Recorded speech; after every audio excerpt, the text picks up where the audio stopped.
Online pet product retailer Chewy Inc. has fallen nearly 80% since its highs in early 2021, and the overnight highs in crude oil were more than double the levels in mid-December. And we're going to talk about both of those things today on Open Interest.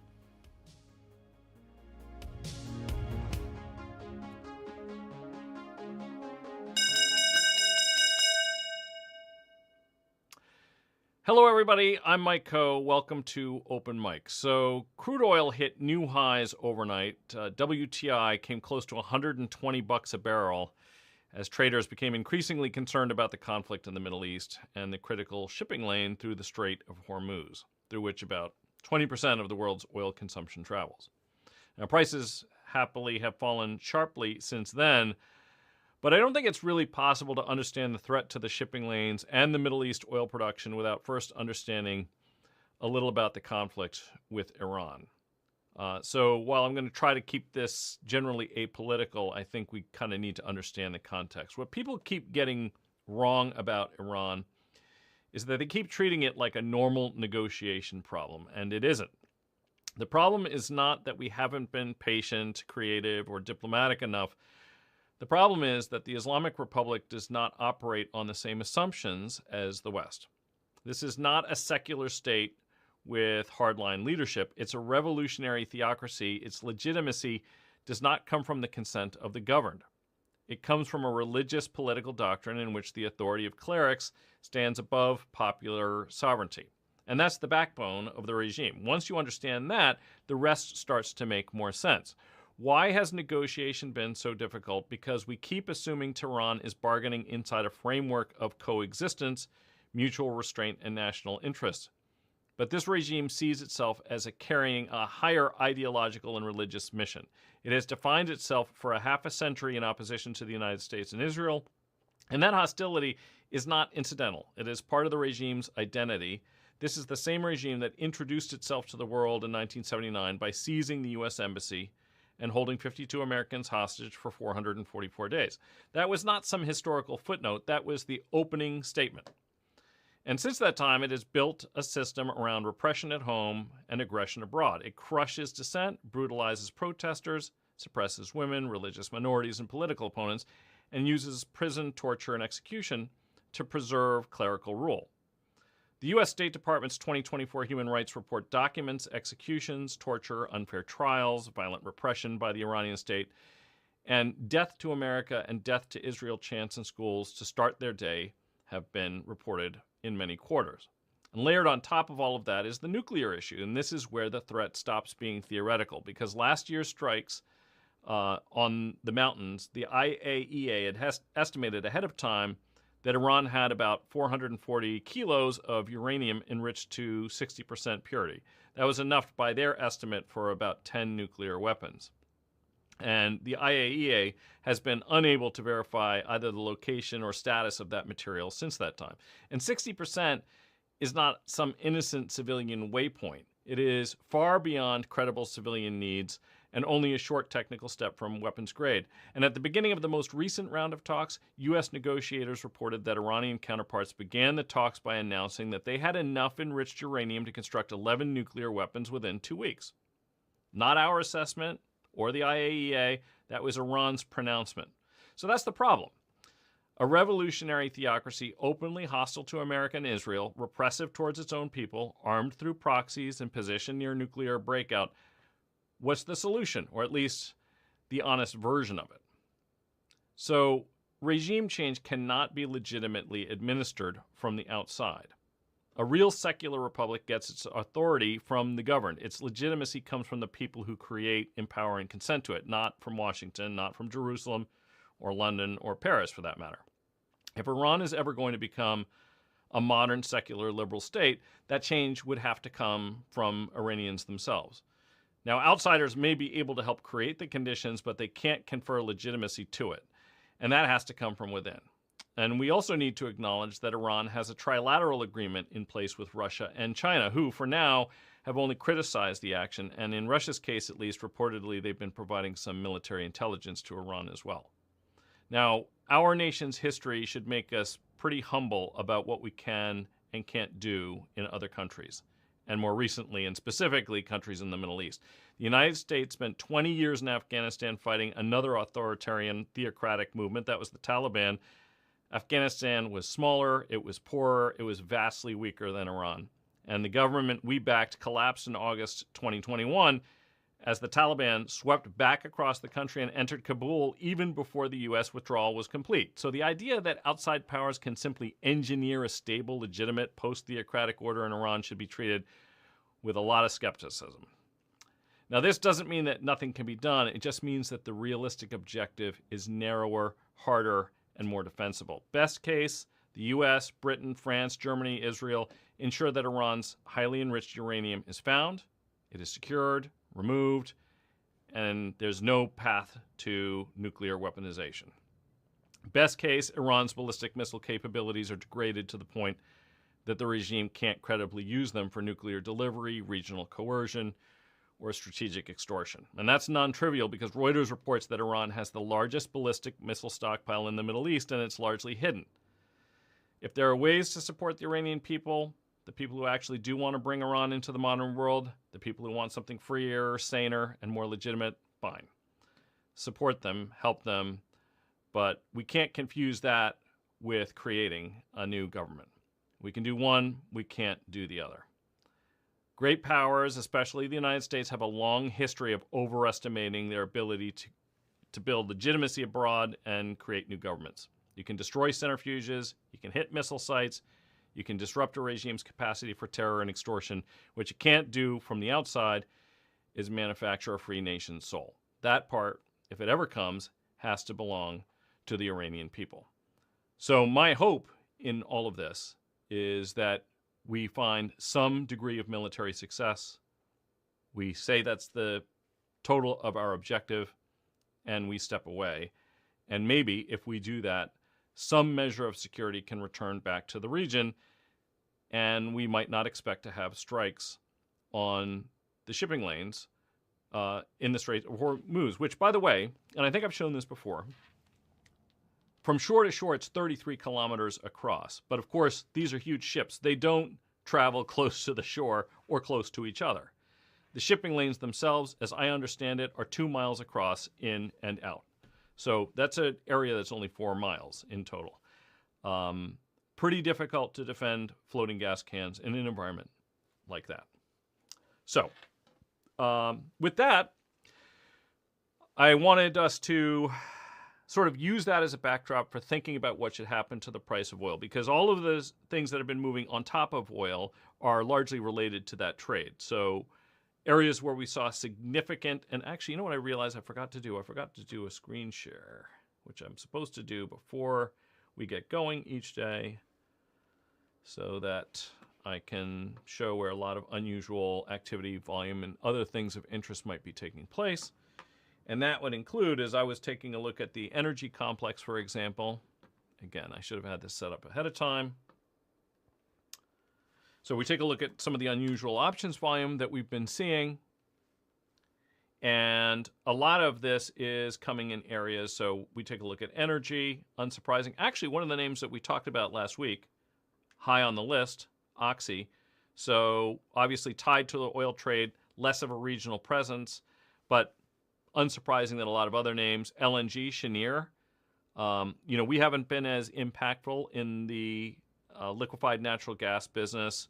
Some of the terminal construction that was going to take place in North America ended up getting delayed.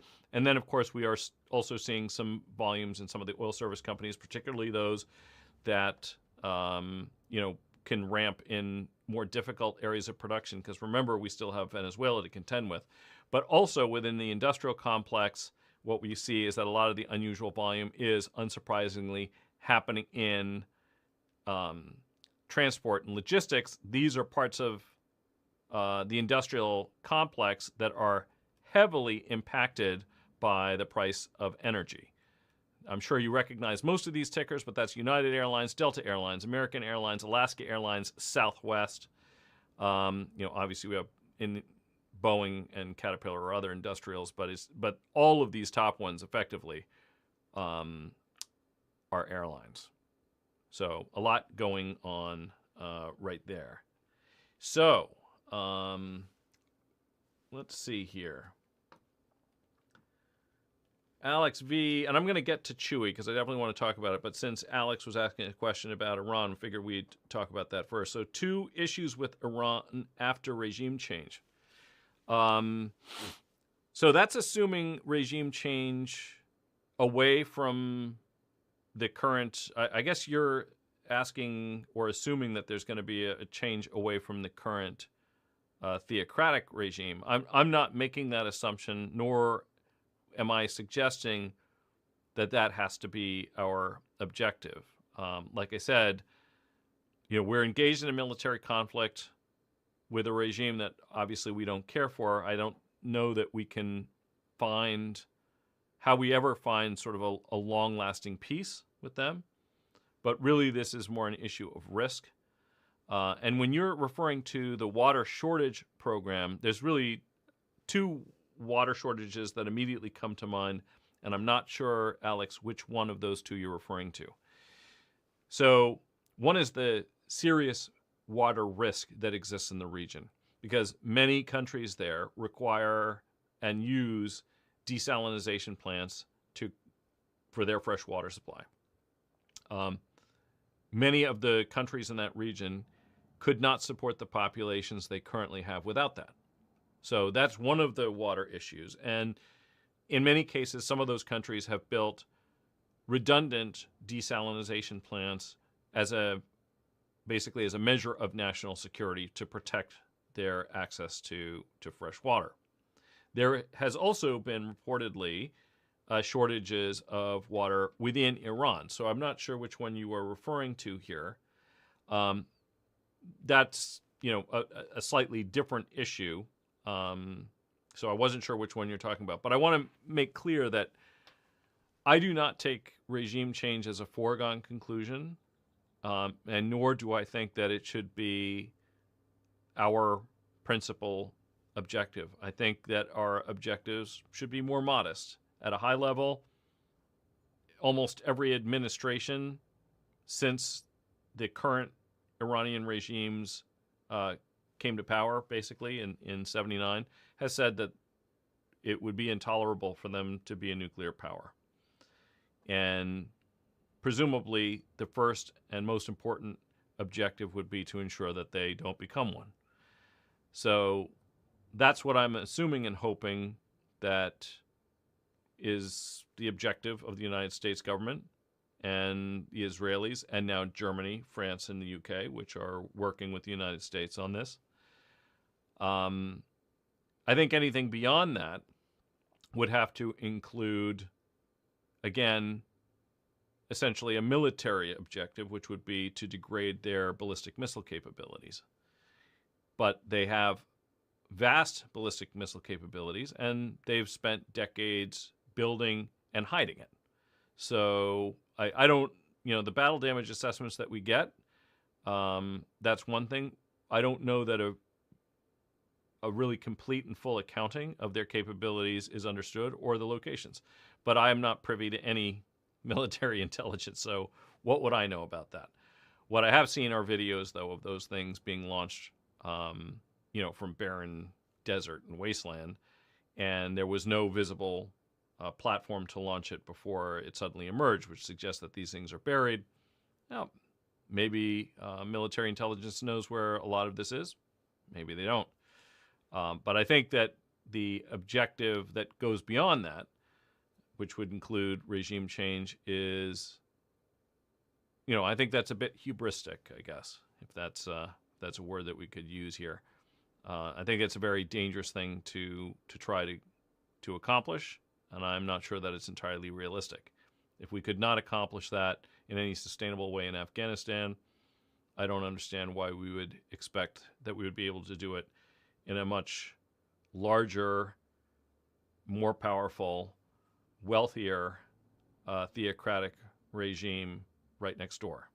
And that's where Iran is, right? So if you're looking at a map, you got Iran in the middle, and on your left you will see Iraq, and on your right you will see Afghanistan. And Iran looks to be about, it's bigger than the size of both of those countries put together, I'm fairly sure. It's about as big as the western lower 48, from Washington State down to Texas. So it's a very big area. Alex, you are looking at Libya since Gaddafi is gone. They are in turmoil, but it was a rich African country before. Don't like to see the same in Iran. Yeah, big difference. So 3 countries that have seen autocratic leaders depart in recent years in the region that are very different than Iran is. And Libya is one of these. Muammar Gaddafi in Libya, Assad in Syria, and Saddam Hussein in Iraq. The structure of those governments was very much around sort of that cult of personality. Those individuals kind of ruled those countries with iron fists. Their departure basically took the whole thing down. Iran is not constructed quite the same way. The regime built itself in a manner that was designed to have some measure of survivability and not just strict dependence on a single leader. And I think we have seen that because the first Ayatollah after the Islamic Revolution in Iran, Ayatollah Khomeini, who died, I think, 10 years after the revolution or thereabouts, was replaced by Khamenei, who's been there ever since. I think it's something like 37 years. And they have a process in place for that individual's replacement. And indeed, they've announced a replacement, his son. So I don't know that it's not quite the same to remove leadership in Iran to expect the exact same outcome. Now, more leadership has been removed than just the person in the top spot. But it is also important for us to remember that the structure of the Iranian government is not the same as it was in Iraq. It was not the same as it was in Syria, and it was not the same as it was in Libya. On this same score, will oil market scenario big change largely if the U.S. gets forceful control of the Strait of Hormuz? Let's pull up, actually. This is kind of an interesting topic. Let's just take a look at the straits for a second and sort of back off. So I can pull up a vessel map. We can take a look. And supposedly, Iranian ships have actually been going through this region. So let's just put in tankers. I apologize because, again, you guys have seen me use this, but I don't know whether it's just because it's slow or what's going on, but when I try to make changes, it looks like it's trying to change something. I'm supposed to get a pop-up window, making sure it didn't show up someplace. Okay, there it is. No, I don't want an individual vessel. I want to change the types of vessels. There we go. That was a little faster. Okay.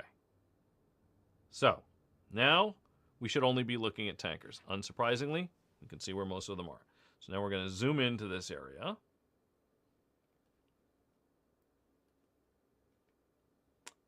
As I was just discussing, with respect to the region, you have Afghanistan right here, and you have Iraq right here. Iran is all of this.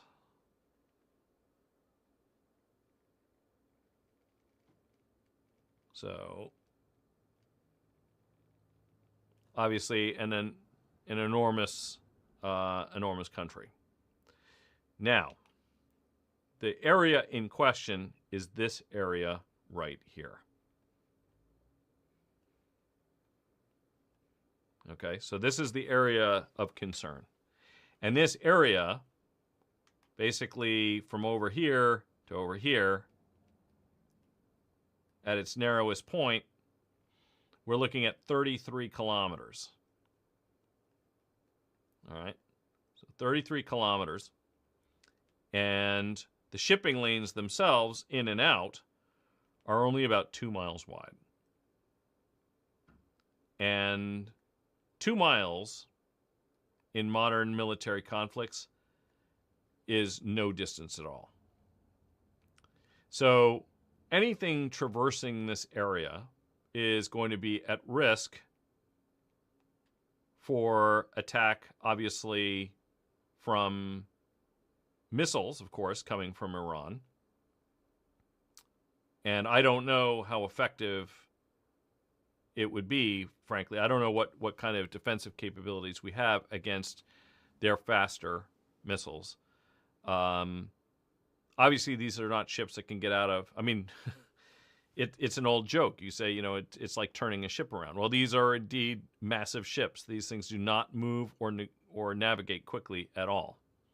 And it doesn't take much to set one of these things alight. These are floating gas cans. So when we talk about securing it, I'm not exactly sure what that means. So commercial maritime traffic does not want to traverse the area, does not want to travel through that area unless they are insured. Now, the government has suggested that they would offer some form of reinsurance, and they have also offered that they would escort ships. Okay, but I don't know whether that's a sufficient guarantee of safety. And there's a lot of them. Right now, the most recent estimate I had seen was that there were 150 ships basically on this side. Tankers. Even more cargo ships, but 150 tankers. So, is it possible to secure the region? I don't know. That's a question probably far better suited to people with experience in this. It seems to me that's hard to defend. It feels like it would be very hard to defend ships with crude and LNG in a narrow channel against a country that has one of the largest ballistic missile stockpiles in the world, largely hidden, and many of these are traveling at very high rates of speed. Now, they also have a huge number of drones as well, so those are probably easier to defend against, but there's more of them. Again, I'm not an expert in this, so I'm gonna have to say I don't actually know the answer, but it is it's hard for me to imagine how that can be made wholly secure. I also don't know that even if most could get through, if a few did not, what the net impact of that would be. Right? So if you send a couple tankers through and they don't get through, what then happens to the channel? These, again, are huge ships. It seems like that would create real problems. So, yeah, I don't know. I don't know whether we can get complete security for shipping through that lane. It seems like that would be quite an accomplishment if they were able to, but it seems like it would be difficult. Okay. Probably related. You asked, could you please comment on VIX? March 18 futures long at 24 for a hedge. Portfolio Vega is your short 450 Vega. Okay, so Anil, I guess one of my questions, so this is actually a good question, and it's worthy of some conversation, which is, I know people who are buying VXX, for example, as something that trades like a stock, as a mechanism to speculate on rising volatility, and potentially as a partial hedge. You mentioned Vega. So there's a couple different ways that people can use these instruments from a hedging perspective. If you are using it as a hedge in the following sense, you're long stocks, and then you hope to get long a volatility-related instrument to contend with a potential decline in your equity portfolio value, then the way to scale it is to think about dollars notional for the portfolio. So let me give you an example. Let's say you have $500,000 worth of stock, and you were looking to get some kind of a hedge. Well, $500,000 worth of stock is going to lose $5,000 per percentage point decline in the S&P, assuming that it behaves like the S&P, right? And if we also can assume that the VIX generally rises by 1 for every 1% decline. Well, then how much exposure would give you a $5,000 gain on a volatility position relative to a 1% decline in a long equity position? That's kind of the way you would think about that balance. So, and you are in a VIX March. Okay, so let's just choose this. Now, I want to make a quick point here, and that is that when spot VIX rises, the futures don't move quite as much. So I'm going to just quickly impose 2 different curves so we get a sense of it. So this one's from 6 months ago. That was the VIX futures curve 6 months ago. And you can see that spot was much lower than even the next future. And now, this is where we're at. This is spot VIX. And you can't trade spot VIX. That's what when you look at the VIX index, spot VIX is the number that comes back. But remember, that's just a 30-day forecast. So that's just an interpolated value set that's coming from SPX options that expire in 30 days or some interpolated values for options that theoretically expire in 30 days.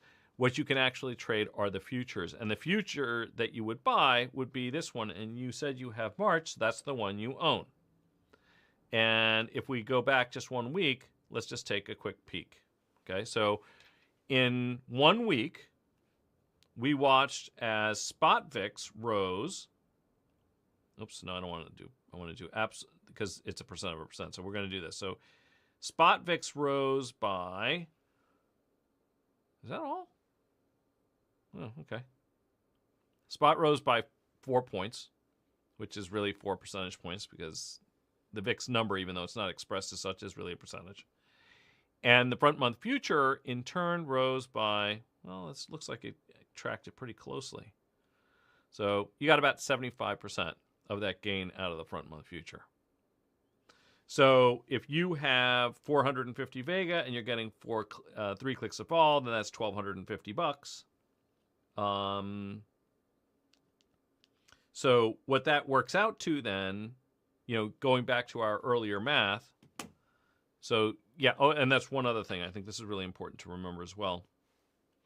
Is that, and I'm saying this because we're also talking about energy and futures and things like that. So in every case, if you are looking to get exposure, just remember that different instruments have, they have different multipliers, right? So if you're trading a CME NYMEX natural gas contract, that has a multiplier of 10,000. Crude has a multiplier of 1,000 barrels, for example. And in the case of VIX, you can see here that the multiplier is here. All right, so we got a 1,000 multiplier. So in this context, you can imagine, and you probably saw this, so, you had a futures contract and it's probably up. When did you say you bought it? Oh, you were long at 24. Oh, no, so you're long right here. But a 3-point move, is going to have a $3,000 value swing, right? So I think that as you sort of try to figure out what you're hedging, that's one way to do it. Now, you indicated, so I bring that all up because I think a lot of people use these things as hedging for equity. But you also say your portfolio Vega is minus 450. So you did not mention how you normalize that Vega. So I don't want to go down a complete rabbit hole here. But the fact is that if the S&P volatility moves by 1%, higher or lower, that does not necessarily mean that the volatilities of everything inside of it have moved by a similar amount. So there's a relationship between them. Something like, something like actually the stock we're going to talk about in just a second, Chewy, which is a very high volatility stock. The change in implied volatility for that stock is not going to be 1 for 1. It's probably going to be, 3, 4 vol clicks to 1, assuming there isn't something idiosyncratic to think about. So you are going to need to normalize your volatility to some measure. And normalizing it to the S&P is fine, but you're going to have to do some kind of an estimate, and you didn't tell me what the whole portfolio is. But if your overall portfolio vega is short 450, and just as a simple benchmark starting point, you decided, okay, I'm just going to assume that the volatility of all of my individual holdings is going to behave much like the S&P itself, then one VIX future is actually more than enough, right? Because if you think about it, if you're short 450 vol and vol goes up a click, you lose $450. You're long one VIX future and vol goes up a click, you make $1,000, right? So it's almost double. But I'm assuming that's not a normalized volatility. But those are different things to think about, and you guys can kind of work through that on your own, I'm sure. But these are things that you probably want to incorporate into your calculus as you use instruments like VIX to hedge your portfolio. And are you using it to hedge changes in implied volatility? Are you using it to hedge movement of the underlying index and stocks generally? Both are valid, or some combination of these. All right. Matt McDonald says, war seems like a distraction from what otherwise already plaguing the markets, higher valuations, questions on AI spend and returns, and labor market weakening. Why are we still up? So that's a good point. Not only did we get fairly weak labor market data, but we also got negative revisions elsewhere. We still have sort of persistent inflation pressures, and what's going on with oil is not helping. So that's certainly a problem. But I will also say that there are sectors of stocks that have been hard hit by the AI trade as potential victims of it that seem to have caught a bit. So there's a little bit of rotation. I think I talked about this before. I'm just talking now about the relative performance of IGV, which is the software and software services space relative to technology more broadly. I mean, it has been profound since February 23rd. Let's take a quick peek here. So we'll just use IGV. And I know I brought this up just recently, but I'll just bring it up again for anybody who's watching this now for the first time and hadn't seen or heard me make mention of it. A lot of people were concerned that AI was going to eat software. And take a look at the relative performance since 2 weeks ago, just over the last 2 weeks. So second half of 2025, IGV underperformed by 17.5%. From the end of last year up until the 23rd, it had underperformed by, I think, 23%. And now since that time, it has reversed course and has now outperformed by 15%. And I want to I feel like people should get credit when they're doing it, even if it's somebody you don't know. As if I'm like the one person who's might have observed this. You know, we have a trader at Title named Corey Reed, and he started beating on this drum around February 13th.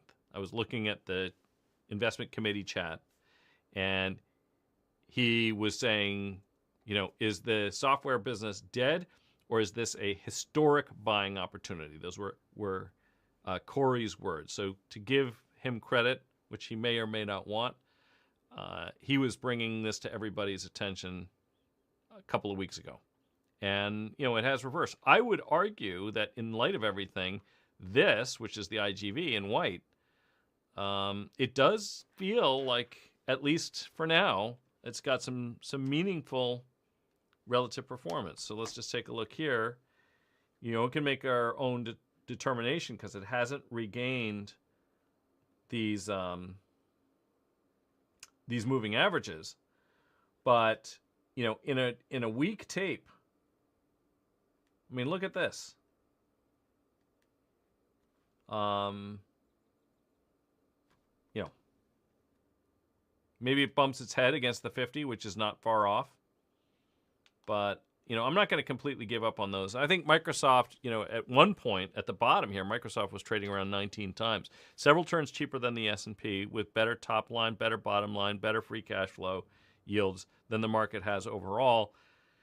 Massive CapEx and spend, But as I pointed out, Microsoft has some measure of flexibility, as Meta did when they were investing in the metaverse, that if they make a mistake, they can strategically pivot away from it and say, we invested too much and it's not going to work out the way we thought it would. So I'm not surprised to see this catch a little bit of a bid, because some of these companies are starting to get left for dead, and I'm not sure that they are. That might be a little bit premature. Okay, so good. All right, so I answered some of those questions. I would like now to pivot to the other thing that I talked about in the preamble here, which was Chewy. Excuse me, Chewy. So Chewy Inc. I'm going to go back a little bit more in time here because this is really quite remarkable. So this thing, and it looks like it caught a little bit of a bid here since I first wrote about this, but down almost 80%, 79% basically to today's close from its all-time highs. And anybody who's watching this that can remember the tech bubble will remember one of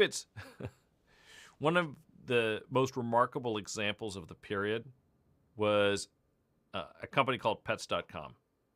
And, they had like socks being used as puppets that they had in their television ads. I think if I remember correctly, they bought a Super Bowl ad. The company was not profitable. And of course, it turned into a big fat zero. But Chewy is not Pets.com. For one thing, Chewy actually has a profitable business. So right now, as we take a look at this, I'm going to just move some things out of the way so I can get a better look here. So we can all look at the same things together. Just want to make sure that I can see what you guys can see. I'll go like that. Okay. And I can blow this up a little more too. Okay. So a stellar grower on the top line. I mean, not the fastest thing we've ever seen. Now, those of you who've been watching me for a while know that I often start my days the same way. I'm looking for companies that have top line growth, bottom line growth, free cash flow growth, reasonable multiples, and usually momentum. I can't claim any momentum for Chewy, but sometimes I pull the momentum issue out, and so I'm not, this is technically a disaster area, but I sometimes will omit that, and in its place, take a look at upcoming catalysts. And the reason I will do that is because, we can't see around corners. But what we can do is just recognize at the very least that there's a corner coming up and something might be lurking on the other side of it. So if I'm looking at a company and I'm saying, well, hang on a second, and this is actually the trailing number, okay, just so we remember, because remember that fiscal year 2026 ended in January, so that's actually over a month ago. For the year we're currently in, they're expecting the adjusted EPS numbers, and it's not trading like this is a real number. So I want to add that. It's trading at less than 17 times the adjusted EPS expected for the fiscal year that we're currently in, which ends January of 2027. Free cash flow yield, just taking a look at this, I'm going to compare it to EBITDA. So 693 spot 4 over 10, 709 spot 6. So we're looking at a free cash flow yield of 6.5%. More importantly, because that by itself doesn't tell me all I want to know, is that growing? Is it shrinking? That represents more than 18% anticipated year-on-year free cash flow growth. And if things hold up, 8.2% top-line growth. So far, so good. Problem with Chewy, and here's a good... So problem with Chewy was they were going to town on diluting the shares. They went from $500 million to $1.7 billion in less than 3 years, which is why I dumped them. says Great White Shark. That's a very good point. In the same way that people are enthusiastic when management is performing accretive activities like share buybacks, if they're doing dilutive activities, that is also going to be a problem. So that is certainly something to keep an eye on. These are the adjusted numbers, it should be said. So this is, effectively on the back of whatever the anticipated share count is. And actually, let's do this. I'm going to go over to the income statement.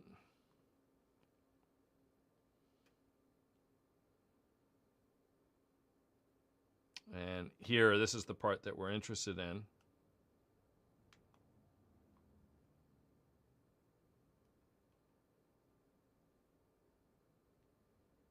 So the adjusted number, in theory, if Bloomberg's doing its work correctly, but we can also even, we can take a look at what the diluted numbers are versus the basic numbers. And if we really wanted to get into it, we could actually probably find out a little bit more about, the pace of dilution, if any. So that is a very fair point that you are making there, and I absolutely agree with it. If you buy a share of a company, you want to ensure that share doesn't get, let's say you buy 1% of a company. If the management's busy diluting you and you find yourself owning 0.5% of the company, then the company could be growing at a very nice rate, but that doesn't necessarily accrue to you. So that's very reasonable. And actually, this was a problem with, I think a lot of people had this issue with Salesforce for a time, is that they felt that Salesforce was very generous to the employees of the company, which is good if you work there. But that generosity in terms of the compensation schemes, particularly with the stock of the business and options on it, that was not so great for shareholders. So I wholeheartedly agree with you. It is something to surely to keep an eye on. But these numbers are, in theory, they're supposed to be adjusted. Other things we should pay attention to, and maybe we'll just do that now. Just see what's floating around in the alternative data space to see how these numbers look. And so if we take a look at Bloomberg second measure, I've already told you guys in the past that Bloomberg second measure, I look at it somewhat, but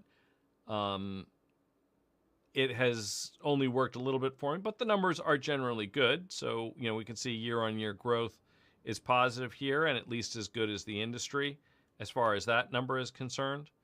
We can see that on an observed sales basis, again, via Bloomberg second measure, that that the numbers have been fairly decent. Global web traffic, from SimilarWeb. As you guys know, one of the ones that I really like to use doesn't apply here, which is Placer. I really like looking on the retail side at Placer's data, but Placer's not going to apply to an online retailer. Just as a reminder to everybody, Placer is the one that tracks all of the mobile devices and then maps the movement of those devices to known locations. So they can actually see whether foot traffic into the Apple Store is going up or down. They can see whether the traffic into Lululemon is going up or down.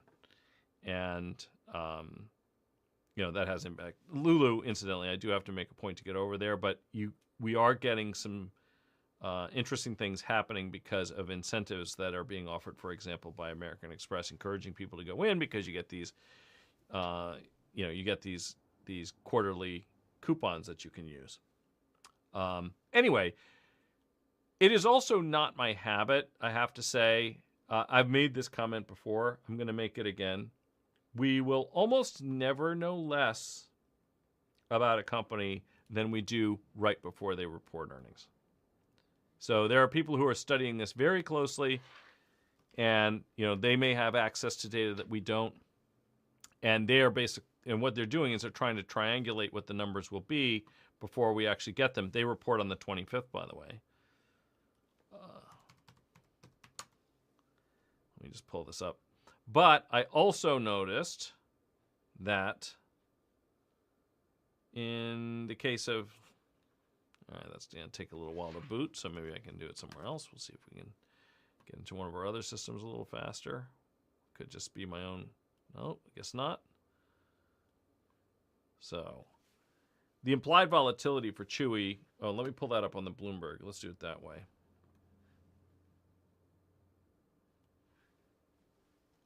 So we have some perspective. We'll look at 2 and 3 month vol. So get rid of this, get rid of this. I don't care about that. I do care about, we'll use 3 month. Why not? And let's go back a little ways. Let's go back 5 years. That'll go in. So you can see where we're at right now. Now, there have been a couple periods. So this was the beginning of, or maybe just after, as we got into the bear market. If I put a price chart in here, we're going to see that it topped here, but this is basically, the bear market volatility that we got there. Similar situation over here. But right now, this is getting pretty chunky in terms of the implied vol. What is that? That's about 65. So the way I was thinking about it was, well, if you can maybe sell some premium down and around this area, vol's high, maybe it's worth taking a little bit of a shot going into the event on the long side on a fundamental basis, and based on the fact that you could probably get good premium for that. I will make the following point, which is that, you will know a lot more about what's going on with Chewy after they report, and also some of the decision making, to Great White's point, on share counts, because that is going to be important. Their earnings are coming up on the 25th, so they rapidly approach. Something like call spread riskies, or maybe even some short puts at a strike down in and around 22 and a half that goes out a little bit of time. Might be a way to sort of start dipping one's toe into a position in it. But this doesn't pass my screener. So for the stuff that informs the investment committee, with addition to certain funds where I do contribute a little bit, this wouldn't make it. And the reason it wouldn't make it is because in addition to requiring the things that I just mentioned, we also want to see it in a better spot technically than this one is. And it's hard to suggest at the moment, so we'll just go back to this. So it's well below the 50, 100, and 200-day moving averages. You certainly can't claim that it has any momentum. Now we'll just do a quick test, see what the best performing technical indicators have to say about it. Little bit of a mixed bag, but you can see we've got one bullish. So the rate of change indicator has a bullish indication. MACD, parabolic, those all would be bullish here. None of these other indicators actually have been profitable over the course of the last year.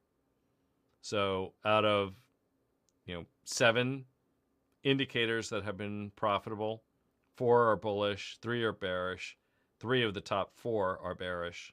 I will allow others to opine, but why don't we just take a look at what these things do and where they sort of identify their buys and sells.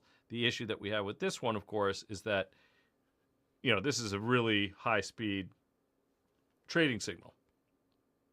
And this could very easily, and very likely will, pivot maybe more than a couple of times, even before the 25th, which is when they are slated to report. If we go back to some of the other ones that don't have signals that are quite so frequent, so we'll take a look at the moving averages. For example, this is moving average envelopes. You can get a sort of a sense of it here. So depending on one's frequency, things to think about. But I do think this is one that's well worth keeping your eye on because to me, um, the valuation is starting to look fairly compelling and interesting to me. And one of the other things that caused me to think about this was completely unrelated in most ways, but I was listening to Stanley Druckenmiller talk about his investment last year in Teva Pharmaceuticals. Teva Pharmaceuticals, not a growth company, very slow grower, in fact. And the management of the company was planning on becoming more growth-focused and oriented. They had a strategic plan to do this. It was mostly held by growth investors at the time. Let's actually just pull up a chart. And, value investors, they don't like to hear management come out and say, oh, we've been a value stock all of this time, but we're going to pivot. We've got a whole new strategic plan, and we're going to become a growth company. So they weren't liking it. And it had historically been thought of as a value company, so most of the growth investors didn't really like it. And they were talking about a growth plan that hadn't necessarily translated to action. In any case, Stanley Druckenmiller and his family office, Duquesne, decided that they were going to make an investment. I think they ended up selling it for like a 2-bagger inside of the year. They sold it in here. It's actually pretty much right where it was at the time.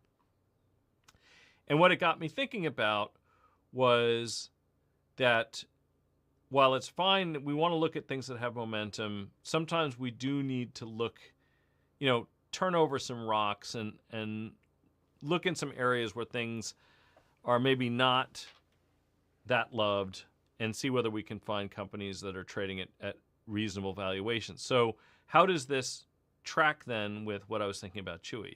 And Chewy is, interestingly, under its GICS classification, it is in the consumer discretionary sector. And the reason that sort of caught my eye and interest was because we have a dog. We have a fairly big dog. She eats a lot of food. We get her a lot of stuff. We get her treats. We get her medications. We get her food, dog beds, whatever else. The stuff that we buy her, though, is not discretionary. When things turn south, we don't think, okay, well, we're going to stop feeding the dog.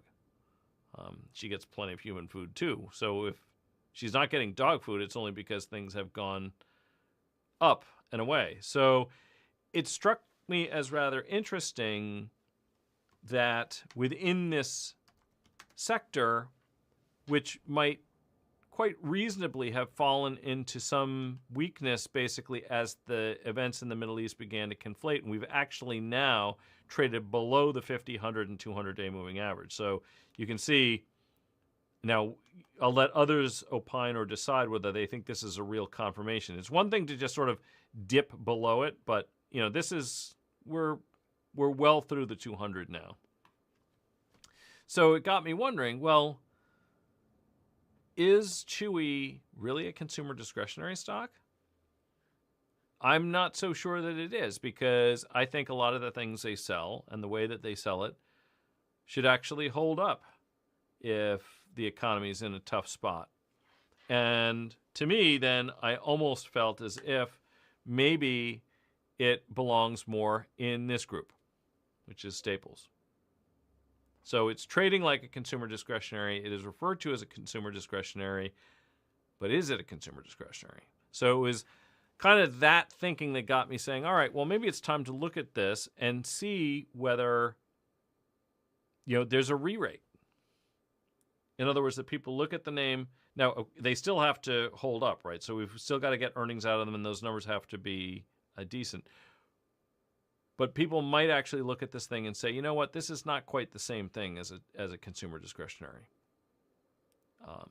So that was kind of what the impetus was for me to begin looking at the name and for discussing it with you, even though from a technical standpoint, it's not quite where I would normally be getting into it. Okay, so let's see.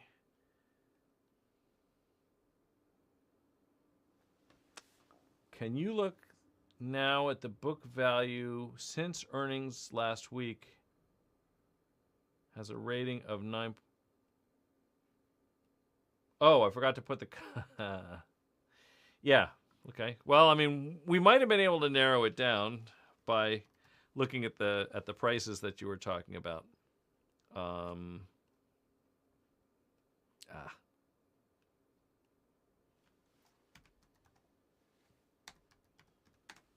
So get that out of the way here for a second. So this is the company you're looking at. Okay.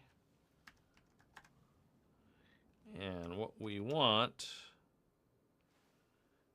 is, let me see if I can do this.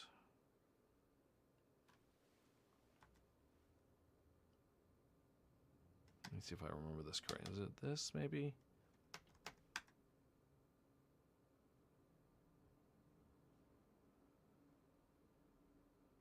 Book value per share. Is that right? $49.59? That doesn't seem right. Oh. That's probably our issue.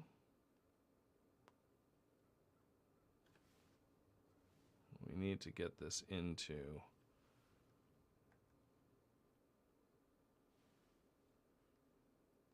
Now, I don't know.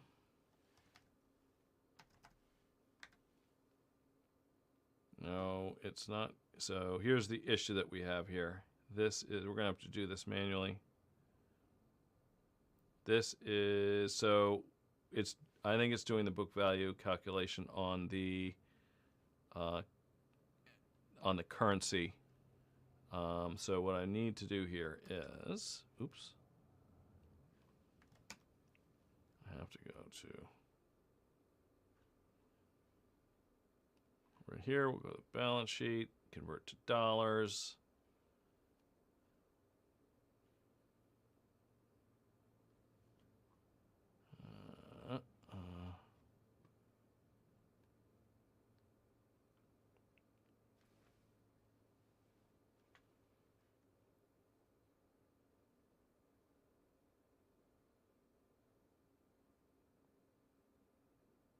All right.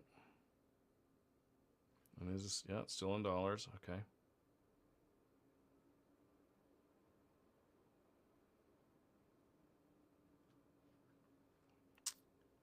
And now I need to, let's see here. Is this going to translate the A share count?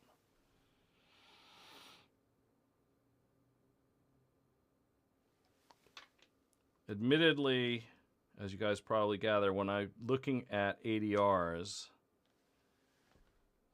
I have to think about the translation here. You know what? I should be probably just looking at the, let me see here. It's probably better if I, now that I think about it, I shouldn't be looking at the depository receipt. I want to look at the actual shares, if I can find them. And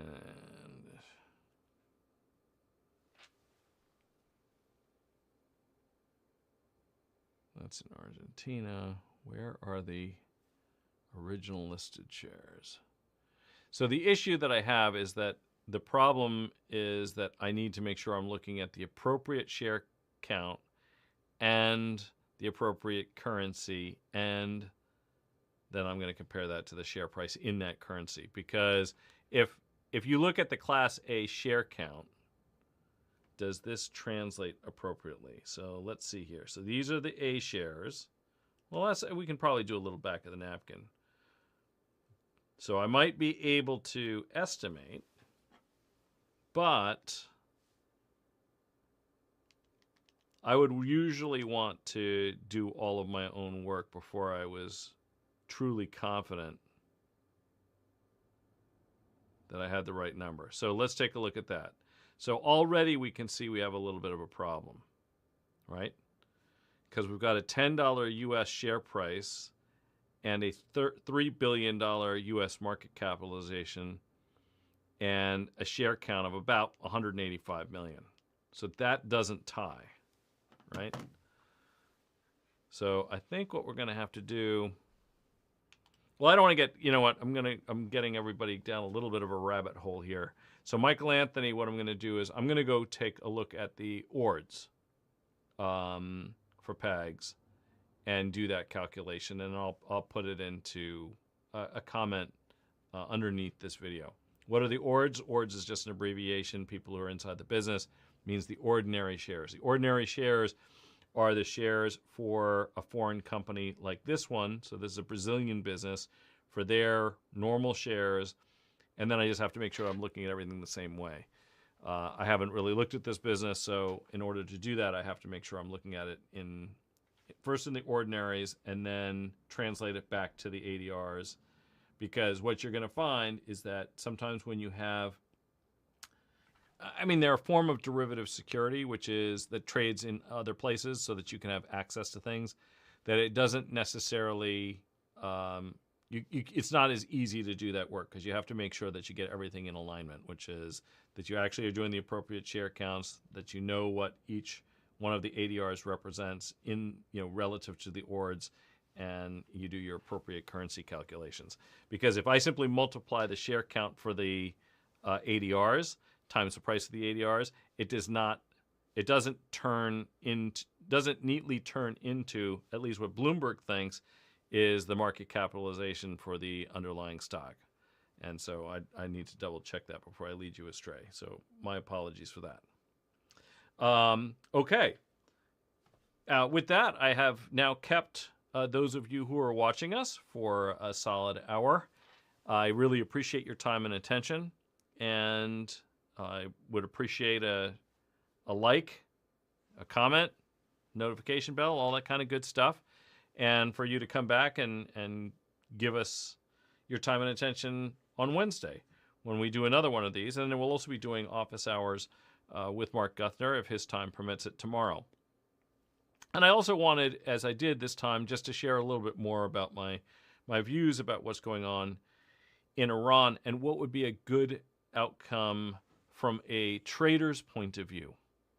And I think that's how I want everybody who watched or listened to that portion of this to realize that that's really what I'm talking about. I am not an expert on international affairs. I have maybe a little bit more knowledge of what's going on just because I studied it a little bit, Iran, when I was in college. But that was some time ago, right? So I'm far from an expert on Iran. But if you're a little bit of a student of history, as I am, you will recognize that the United States has tried regime change, and at various times they've said that is or isn't what they're trying to accomplish here. But for anybody who thinks that is an objective, I would just encourage them to think about how good we've been at that historically, which is not terribly. Recognize that the regime that's currently in charge in Iran was able to overthrow the prior government largely because they accused it of being a part of, basically supported by the United States. As Tucker D. Dog, a viewer, says, a little knowledge is a dangerous thing. Yes, you know just enough to be dangerous. But from a trader's perspective, a lot of knowledge is also a dangerous thing. True enough. But the important takeaway, though, as far as I'm concerned, is that investors are primarily interested in one thing, and that is de-risking, right? So they want the risk to come out of the region as much as possible. It's not a moral judgment otherwise that's being made that will bring oil prices down and bring equity prices back up and bring volatility across all of these assets in. It is an assessment that risk is dropping. Risk is going to drop if, obviously, missiles stop flying. Risk is going to drop if weapons of mass destruction don't fall into the wrong hands. And risk is going to drop if the countries involved are, if not willing to come to an accord, which seems awfully hard to imagine. They haven't been able to do it for half a century. I don't know why this is going to suddenly result in some kind of magic kumbaya moment. but if they are at the very least willing to, for pragmatic reasons and for purposes of their own survival, are going to be willing to step back from the brink of something much worse. And that's, I think, what investors are hoping for. That is one of the things that I would hope for, and presumably I imagine that's what a lot of you are hoping for as well. And with that, we can move increasingly on to conversations about broader economic issues and single stock analysis, bearing in mind that I owe you, Michael Anthony, a little bit more detail on PagSeguro, which is a Brazilian company, and I only have access at the moment to the ADRs. So until tomorrow, or at the very least Wednesday, thank you very much for watching. We'll see you soon.